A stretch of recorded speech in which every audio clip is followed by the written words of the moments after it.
Assalamualaikum warahmatullahi wabarakatuh. Om Swastiastu, salam, nama budaya, salam sejahtera buat kita semua. Perkenalkan, saya Alfian Anhar, salah satu dosen di Prodi atau program studi S1 Statistik Institut Sains dan Teknologi Nahdlatul Ulama Bali. Pada kesempatan kali ini saya perkenalkan saya membuat atau saya akan menyampaikan video yang merupakan salah satu syarat untuk proses sertifikasi dosen tahun 2026 yang akan menampilkan praktek pengajaran saya dalam salah satu mata kuliah yang saya ampu, yaitu Kalkulus 1.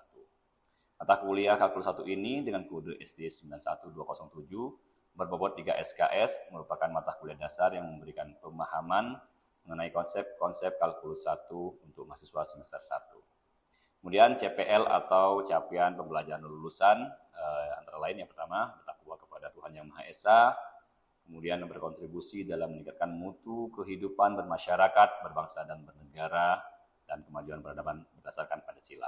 Kemudian mampu menerapkan matematika, fisika, geologi, dan prinsip rekayasa atau engineering principle untuk menyelesaikan masalah rekayasa yang kompleks.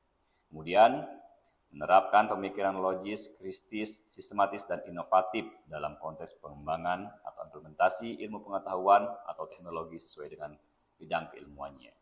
Kemudian capaian pembelajaran mata kuliah Kalkulus 1 ini yaitu mampu menjelaskan konsep sistem bilangan real, fungsi, limit, dan kekontinuan. Kemudian mahasiswa mampu menurunkan atau melakukan diferensiasi dari turunan aljabar maupun turunan trigonometri.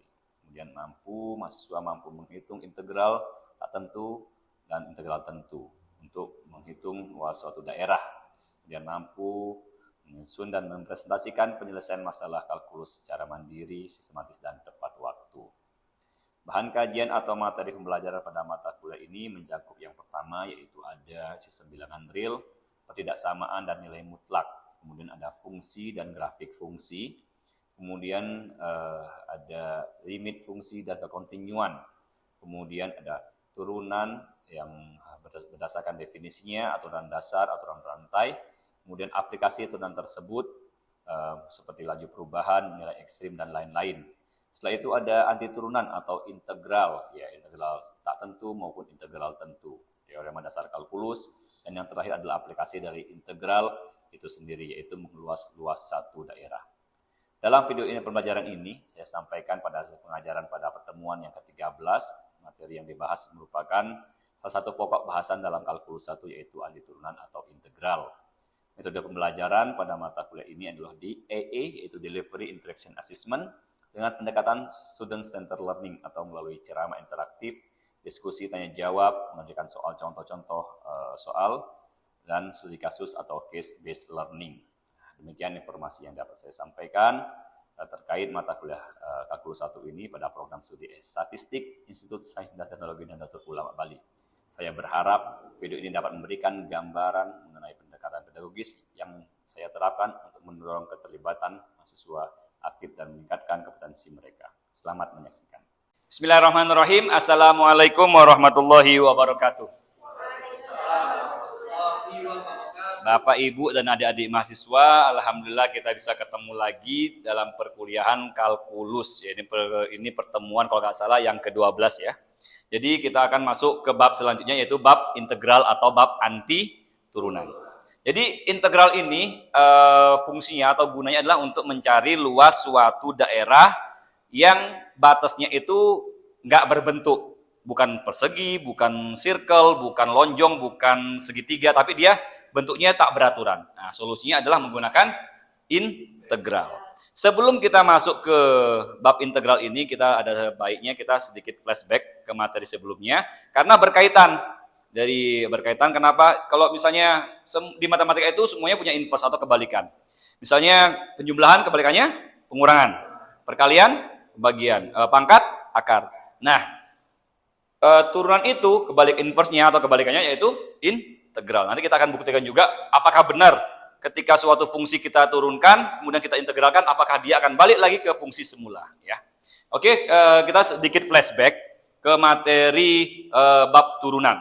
Masih ingat nggak? Siapa yang ingat tentang turunan? Ya, gimana tuh? Ya. Ya. Fx plus H dikurangi Fx dibagi H. Oke, benar sekali. Ini alhamdulillah masih ada yang melekat sedikit materi yang kita pelajari kemarin, yaitu f aksen x itu yaitu turunan pertama dari fungsi x, yaitu di mana limit h mendekati 0 dari fungsi f x plus h dikurangi f x dibagi h. Jadi ini konsep dasar dari sebuah turunan. Walaupun nantinya kita akan menggunakan L'Hospital dan yang lain, intinya pada dasarnya kita harus tahu dulu dari mana sih asal sebuah turunan itu berasal. Nah, kemudian misalnya kita berikan contoh. Misalnya contoh, kita punya fx-nya adalah fx sama dengan 2x kuadrat. Kita disuruh mencari turunan pertama atau f aksen x-nya adalah, berarti ikutin aja, limit h mendekati 0, kemudian kita ganti x-nya, kita ganti dengan x plus h. Jadi 2 kali x plus h kuadrat ya, dikurangi dengan fungsi itu sendiri, 2fx kuadrat dibagi dengan h. Sampai sini masih ingat kan? Kemudian kita akan lanjutkan. Limit h mendekati 0. Kita jabarkan 2x a plus b kuadrat. Jadi a kuadrat plus 2ab plus b kuadrat. Oke, jadinya x kuadrat ditambah 2xh ditambah h kuadrat dikurangi 2x kuadrat per h. Sampai sini masih ingat ya, masih paham ya? Karena jangan sampai lupa, karena di matematika itu semua materi yang akan kita pelajari itu dasarnya materi sebelumnya. H mendekati 0. Berarti kita kalikan semua, 2x kuadrat ditambah 4xh ditambah h kuadrat, langsung kita buka, dikurangi 2x kuadrat dibagi ya. 2 kuadrat di sini ya. Berarti ini 2x kuadrat dikurangi 2x kuadrat, kita bisa coret menjadi 0 ya. Berarti disama-sama dengan limit h mendekati 0, 4xh ditambah 2h kuadrat dibagi h. Kemudian kita bisa faktorkan dengan cara mengeluarkan h-nya ya. H mendekati 0. Berarti h dikali dengan x, 4x ditambah 2h, oke. Dibagi h. Nah, ini kita bisa kelihatan sudah hasilnya. H dibagi h, 1 ya. Berapapun dikali 1 hasilnya tetap. Jadi 4x plus 2h. Jadi kita ketahui h mendekati 0. Jadi hasilnya sama dengan 4x ditambah 0 ya, hasilnya sama dengan 4x. Ya. Kita lihat di sini, jadi turunan pertama dari 2x kuadrat sama dengan 4x. Ya. Jadi salah satu kenapa disebut turunan itu mungkin karena setiap pangkatnya ketika kita turunkan akan berkurang 1 dan seterusnya. Nah, nanti di integral ketika kita misalnya akan mengintegralkan, pangkat itu akan bertambah. Misalnya 1 jadi 2. Yang 2 jadi 3. Oke. Setelah kita flashback sedikit tentang turunan, kita akan masuk ke materi integral. Ya. Kemudian, nah di sini ada pada materi integral awal ini saya bagi menjadi 4 bagian. Yang pertama, perkenalan integral itu sendiri, yang ada terdiri dari definisinya, ada notasinya, dan hubungan dengan turunannya. Yang kedua adalah integral tak tentu, yaitu anti turunan, umum, dan aturan-aturan dasar dari integral tersebut. Yang ketiga adalah integral tentu. Jadi ada tak tentu, ada tentu. Kenapa dibilang tentu? Ya nanti kita jelaskan. Karena dia batas bawah dan batas atasnya sudah ditentukan. Kemudian ada teknik integral yang terdiri dari 2 metode, substitusi dan integral parsial. Oke. Kita akan masuk pertama dulu ya, tadi yang pertama ini Apa itu integral? Integral adalah operasi kebalikan atau inverse dari turunan diferensial. Ya, jadi gini, jadi misalnya saya akan menggambar. Misalnya cara saya akan menjelaskan dengan cara kita sehari-hari memahami bagaimana memahami secara mudah apa integral. Integral. Karena nanti kita akan bahas juga definisi secara intuisinya di buku ya. Jadi nanti kita akan bahas bagaimana apa sih pengertian integral itu menurut buku Parcel ini. Jadi misalnya gini. Misalnya saya punya luas. Saya ingin mencari luas sebuah persegi. Jadi saya mencari tukang, tukangnya saya akan suruh membuat sebuah taman. Pak tukang, saya akan membuat sebuah taman dengan ukuran panjang sekian P dengan lebar L. Dan si Pak tukang ini gampang banget menentukan luas suatu luasan daerah ini, luasan yang diarsir ini dengan cara panjang kali lebar. Akhirnya Pak tukang bisa menentukan berapa biaya dari pembuatan taman tersebut. Nah, kemudian beda hal, kemudian istri saya ingin membuat taman yang berbentuknya lucu. Berbentuknya seperti ini. Nah,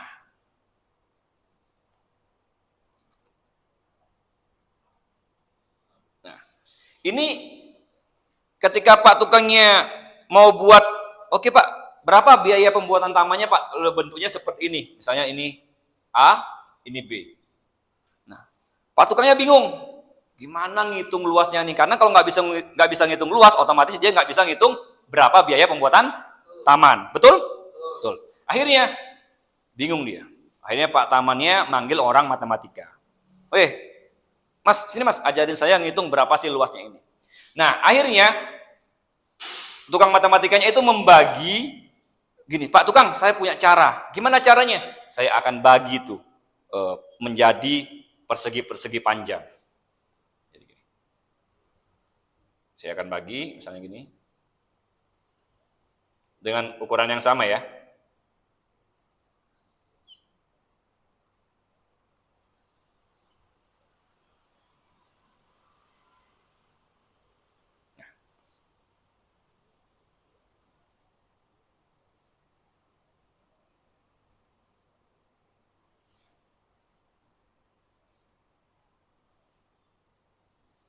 Oke Pak, jadi gini caranya Pak. Caranya itu, jadi di sini misalnya saya bagi, nih misalnya di sini jadi dari selang A sampai B. Caranya gampang Pak. Ini X1, X1, X2, X3, X4, X5, X6, X7, X8, X9, X10 dan seterusnya. Anggaplah. Jadi gampang Pak. Luas daerah 1 ditambah luas daerah 2, luas daerah 3 sampai luas daerah ke 10. 1, 2, 3, 4, 5, 6, 7. Sampai daerah ke 7. Oh, itu jumlahnya. Iya. Tapi ada yang salah di sini. Ada yang belum maksimal. Karena apa? Ini belum terhitung. Ini belum terhitung. Ini belum terhitung. Belum terhitung. Sampai semuanya belum terhitung. Jadi solusinya, akhirnya mikir lagi si matematikawannya itu. Gimana kalau kita bagi lagi nih? Kita bagi lagi. Jadi 2. Kita bagi 2, semuanya berlaku. Kita bagi 2 dia. Otomatis perseginya ini menjadi lebih kecil. Ya kan? Kalau ini misalnya kita, jadi jumlah ini kan nanti sama dengan sigma. Masih ingat ya kita jumlah sigma? Misalnya ini saya bilang T lah misalnya. Jadi T sama dengan 1 sampai ke 7. 1, 2, 3, 4, 5, sampai 6, 7 kan tadi. Nah, apa sigmanya? Dari ini anggaplah fungsi A, FA. Jadi FA dikali dengan panjang kali lebar. Panjangnya itu fungsi A dikalikan dengan panjangnya, lebarnya apa tadi? X4 dikurangi X3, ya kan? X4 dikurangi X3. Ditambah nih FA1. Kemudian FA2 dikalikan dengan X4 berarti X5 dikurangi X4 dan seterusnya sampai XFA7 ya. 1, 2, 3, 4, 5, 6. Ya, SA7 berarti di sini X8 dikurangi X7. Nah, ini jumlah sigmanya. Sampai akhirnya kalau diambil kesimpulan berarti F A T X ya. Pakai T aja nggak apa. Berarti X T dikurangi X T min 1. Ya, ini kan sigmanya. Dari T-nya berjalan dari 1 sampai dengan B. Sampai dengan B, misalnya sini. Ini fungsinya. Nah, tetapi ini kan belum selesai. Karena ada luasan-luasan yang belum terhitung. Jadi ketika misalnya kita membagi luasan ini menjadi dua, otomatis lebarnya menjadi lebih kecil. Delta T-nya ini saya bilang juga misalnya delta T bisa juga nih. Jadi kalau ditulis sigma T sama dengan 1 sampai B-nya, jadi FAT dikalikan dengan delta T itu adalah jarak antara ini. Delta T-nya otomatis menjadi lebih kecil, ya kan? Kemudian pasti ada lagi sisa. Semakin kecil partisi yang dibuat akan membuat semakin banyak luasan ini. Tetapi nilainya akan mendekati luasan yang sebenarnya. Paham? Sampai banyak, sampai ke N. Jadi bukan B lagi, sampai ke N nantinya. Karena biayanya. Jadi di sini sigma dari T sama dengan 1 sampai ke N. Di mana N itu banyak sekali. Sampai kapan? Sampai dia itu celah-celahnya itu sampai kecil sekali celah-celahnya. Ya kan? Mendekati nilai sebenarnya. Dari apa? Dari fungsi FA dikalikan dengan delta T. Nah, kemudian karena kita berbicara tentang yang menghampiri, ya kan? Balik lagi ke konsep limit. Jadi di sini ada limit. Limit T-nya mendekati delta T-nya mendekati 0. Ya kan? Ini delta T. Delta T itu X4 kurang X3, X6 kurang X5, X7 kurang X8. Nah, semakin nanti dia dibagi lagi, ada lagi suatu variabel yang mengurangi dia lebih kecil lagi. Akhirnya delta T itu limit delta T mendekati 0. Sangat kecil, tapi bukan 0, ya kan? Namanya konsep limit kan seperti itu. Otomatis inilah konsep dasar integral yang disebut dengan cacing. Bukan cacing sebenarnya, bentuknya seperti ini, integral dari fungsi f x terhadap misalnya kali d.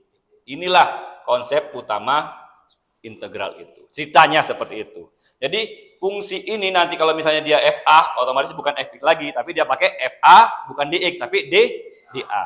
Tergantung tergantung variabel yang dipakai. Sampai sini masih bingung atau sudah paham? Sedikit. Oke, sebelum ini kita akan lanjut lagi ke contoh berikutnya atau kita melihat di sini ya. Nah, kita bisa lihat di sini apa itu integral. Secara jabal proses menemukan anti turunan, anti derivatif suatu fungsi.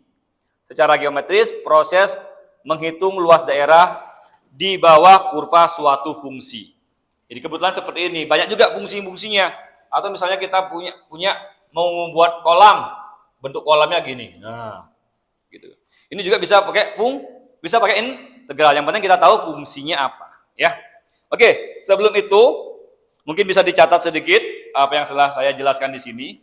Nanti habis itu kita akan langsung masuk ke latihan.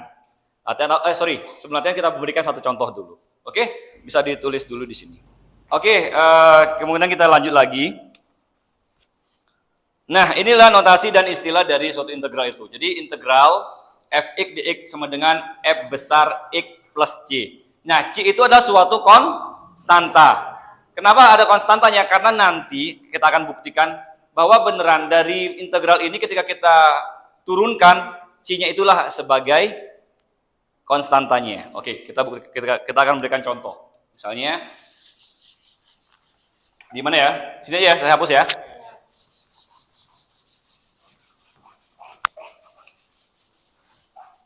Misalnya, integral dari 5x pangkat 3 dx. Caranya yaitu koefisien dari suatu fungsi tersebut dibagi dengan pangkat X-nya ditambah dengan 1. Kemudian X3 pangkatnya juga ditambah 1. Jangan lupa ditambah dengan C. C itu adalah suatu konstanta. Sama dengan 5/4. X pangkat 4 ditambah C. Udah selesai. Begitu saja. Jangan lupa. Jadi, saya ulang lagi sekali. Koefisiennya dibagi dengan pangkat ditambah 1. Kemudian variabelnya pangkatnya juga ditambah 1 ditambah C. Oke, kita akan buktikan sekarang bagaimana dengan konsepnya dengan turunan. Misalnya, kalau ketika 5/4 kali X pangkat 4 kita akan turunkan. Apakah hasilnya benar dengan 5? Ya, apakah balik dengan sini? Oke, coba kita turunkan. F aksen X dari 5/4 X pangkat 4. Ya. Sama dengan kita akan turunkan. Berarti kita kalikan 5/4 dikalikan dengan pangkatnya kan? X pangkatnya dikurang 1. Sama dengan 4 bagi 4 1. 5 kali 1 5. X pangkat 3. Ya. Dia akan balik lagi. Jika kita beneran, maka jika hasil turunan dari suatu fungsi ini benar, maka integralnya juga hasilnya pasti benar. Saya akan memberikan satu contoh soal, silahkan yang bisa maju ke depan. Ini saya berikan integral dari 3x kuadrat dikurang 5 dx. Silahkan siapa yang mau maju? Saya. Oke, Dea silahkan maju.